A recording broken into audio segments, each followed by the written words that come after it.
Menghadapi seleksi CPNS dan CP3K tahun 2024 ini, pemerintah Kota Palembang mengusulkan sebanyak 6.211 formasi. Di antaranya formasi yang diajukan tersebut yakni formasi P3K guru yang terbilang cukup banyak.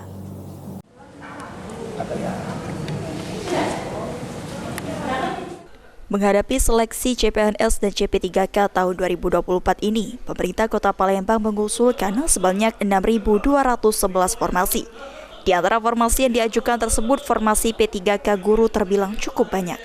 Kepala Dinas Pendidikan Kota Palembang Ansori mengatakan, menghadapi seleksi CPNS dan CP3K tahun 2024 ini, dari sebanyak 6.211 formasi yang diajukan pemerintah Kota Palembang, 1.504 merupakan formasi untuk P3K guru, baik untuk SD maupun SMP. Tingginya formasi guru P3K yang diajukan untuk menutupi kekurangan guru di Palembang akibat adanya guru yang pensiun, pindah tugas, dan lainnya. Pengajuan itu 1.000 berapa kita ajukan, Bu? 1.500 kita ajukan P3K. 1.500. Ya. Itu yang kurang SD atau SMP, Pak? Semua. Ya. SD dan SMP. SD, SMP.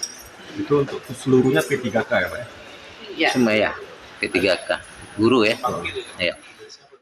Ditambahkan Ansori, untuk permasalahan kekurangan guru di Kota Palembang saat ini mulai tercover dengan adanya program P3K ini.